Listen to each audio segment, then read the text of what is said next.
Well,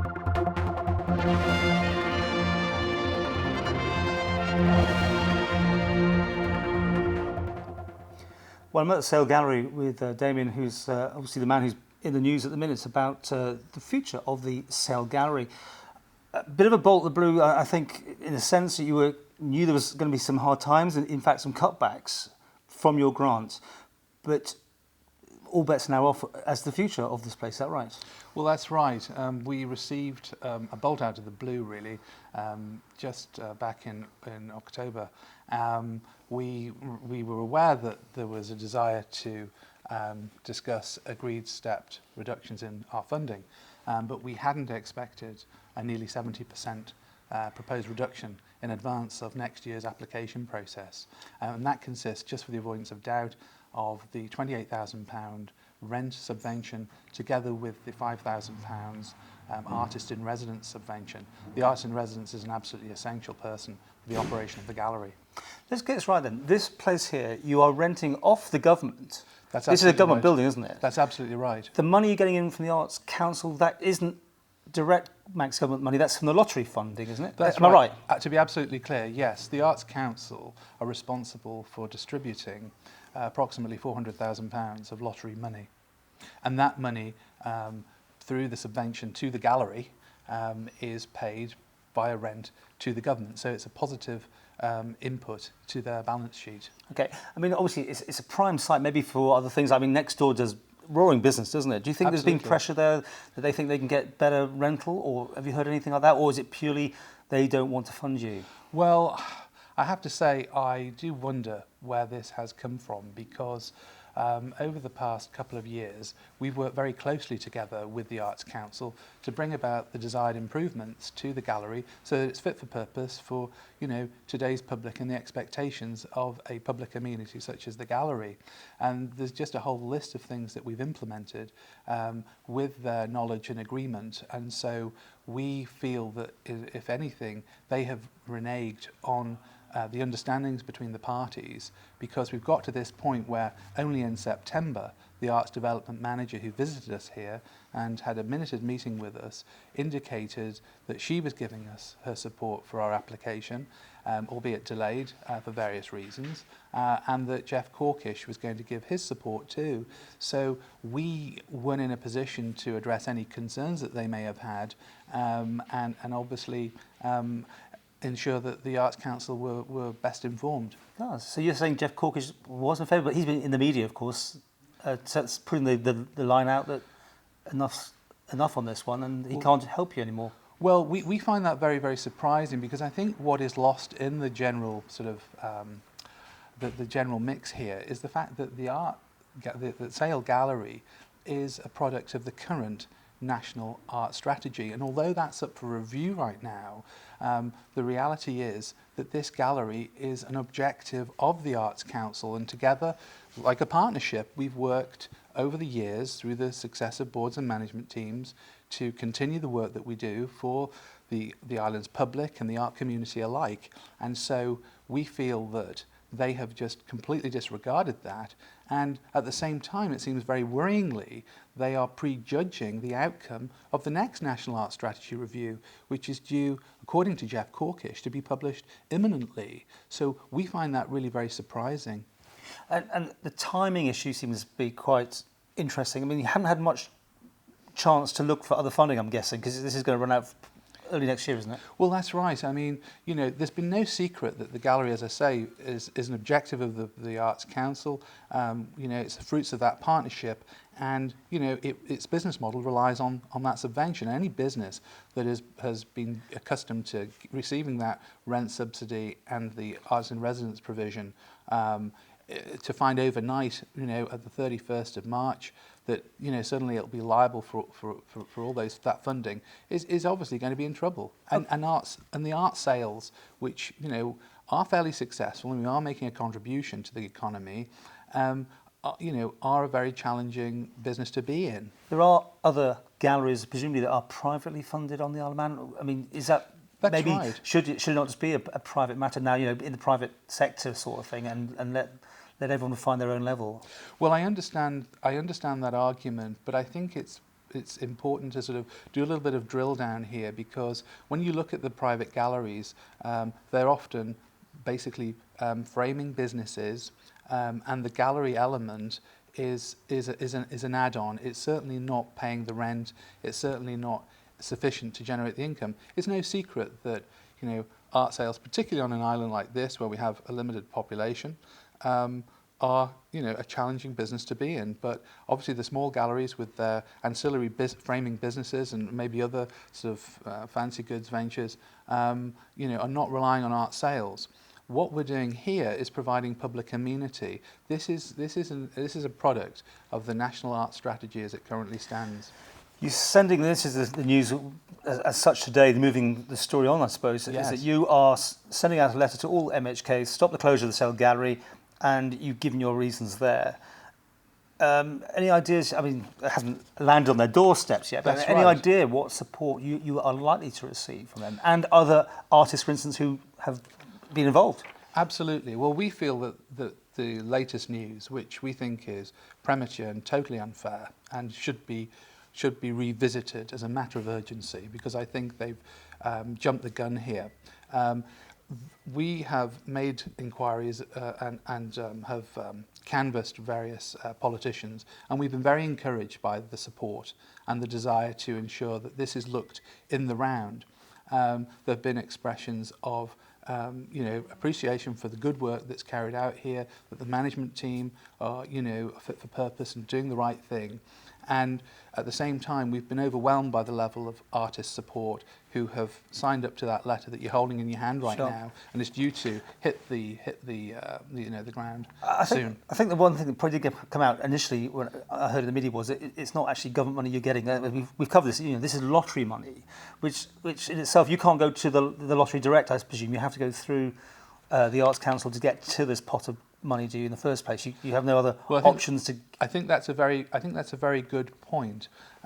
Insofar as the Arts Council is concerned, their remit, such as it is, as well as supposedly funding this National Contemporary Art Gallery, which we're sat in right now, is to distribute the money to arts causes on the island. And, you know, with the way things have panned out, well, just in answer to your question, the correct protocol is to approach the Arts Council in the first instance. I'm not aware of a direct approach to the lottery fund in the UK being appropriate, and that's not a route that we'd consider right now. What we would say, however, is the way things have panned out do call into question the fairness of the distribution of that lottery funding, because we think it's really, really important that there is transparency here. And while there's been some hints of criticism which I wasn't aware of about maybe the outcomes at the gallery not being consistent or as expected by the Arts Council, which is news to me given the feedback we had only in September, it would cause, I think, the public and obviously the MHKs as our representatives to want to explore further, you know, how we've arrived at this situation, and that a prominent public amenity like the gallery, open 6 days a week to the public and obviously supporting the artists, raising the profile of the visual arts, could find itself in this situation. Could you take the Sayle Gallery somewhere else? I mean, somewhere with less rental problems, you know, overheads, for instance? I mean, this could be used for other purposes. It is, as I said at the beginning, quite a prime site. Or do you feel this is important to your business to have it here? Well, we feel it's very much a part of the Sayle Gallery's identity. We are sat in the heart of the Douglas Culture Quarter. We're sandwiched, so to speak, between the fabulous Villa Marina complex and the Gaiety behind us, and of course the wonderful Art Deco arcade as well. And we feel that there's an important synergy going on between these separate institutions that, you know, that is very much a part of our identity. So, but it could be somewhere else, couldn't it? It could potentially be somewhere else, but we, you know, the whole foundation here was based on a national contemporary art gallery, and so I go back to the national art strategy and the fact that that hasn't really been considered properly, in my view. Besides the letter and, you know, garnishing support, is there any other options now left open to you? Well, we are actively lobbying MHKs to gain support. we obviously have the door open to further discussions with Arts Council representatives, because we really feel they've got this badly wrong. Okay, I mean, do you feel they handle it badly as well? I do think they've handled it badly, yes, because although we've talked about the shock and the way that they seem to have crystallised their current thinking in this latest decision, which is potentially seeing a 70% or an almost 70% cut in our funding, we had actually reversed a decision back in September when, out of the blue, they were proposing to just give us over half the expected funding for the year, when I basically explained to them that that would put us in an insolvency position. Do you think it's the Arts Council members, or do you think it's come from behind the scenes? Is it a civil servant somewhere along the line or something? Well, I wonder, and I think one could be forgiven for thinking that the civil service mandarins have been working overtime here to create an outcome that is really very unexpected and jarring. I think we all know when, if something's not working out or something has had its day, that when the death knell comes, it's kind of not surprising. But the reaction here has been very much one of surprise. It is discordant with the feedback that we've had this year.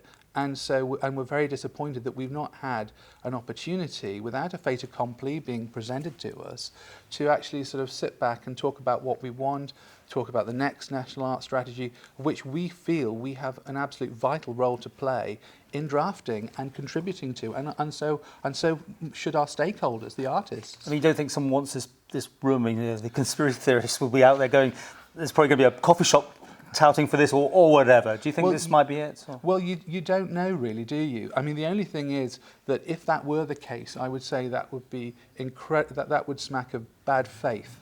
And I would point out the fact that we are subject to restrictive covenants here. So this place has been designated as an art gallery. And so if somebody else would be able to pitch for the space but be subject to different terms, we would regard that as grossly unfair, and I think that would have to be looked into. Bizarrely, the opposite. If it was left empty, the government would lose money. Well, absolutely. Yeah. You're absolutely right. Okay, I know a lot of people, artists, you got the backing. I mean, you're doing the letter, and as I said, you just have to sit back now and hope negotiations reopen. Is there still a chance the door's not quite shut on this? I think, given that this is a premature decision ahead of next year's funding application, I think there is the very real possibility that we can have this opened up and looked at again. I think the Council of Ministers should be very concerned, because this cannot represent best practice by a public body. And I think many members of the public and the art community alike will be horrified at the way we found ourselves being treated. I can see you're very moved on this, almost I'd say upset about this. Well, Has this been a general feeling? Absolutely, and I think there's another important point to remember here. The first class team that we have here, we've got 2 part-time coordinators, but they're effectively managers in terms of what their roles and functions here. And those roles were hired at the behest of the Arts Council 2.5 years ago, because they recognised, and I have to say, looking at the plus points, there have been real positives in terms of our engagement with the Arts Council, but obviously something has arisen now which is very discordant in that, I think, positive progression that we want to remedy, and we want to do that together. If at all possible. Obviously we're having to resort to externals, but the point is that those are 2 jobs which were created at the behest of the Arts Council and a condition of their funding, and yet it seems to me that they are at best being reckless as to whether those people will continue to be employed. I mean, effectively they were put on notice back in September that in a couple of months' time the funding would be running out, and if that decision in September hadn't been reversed, we wouldn't be sat here now having this interview. People say, like, the public library, the children's library, that sort of thing, were under threat years ago, and private money came in. There was well-known companies on the Isle of Man Yes. who do these sort of things. Is that an option? Absolutely, and certainly, although we've focused very much on the public funding, which is not surprising given our charter, which is the National Art Strategy, but we are looking at other sources of funding. As we all know, in straitened times, that is challenging. But of course, if anybody out there is interested in helping us move this forward with funding or perhaps helping kind, then we would be very, very interested in talking to them, and we'd be delighted to introduce other partners into this terrific venture.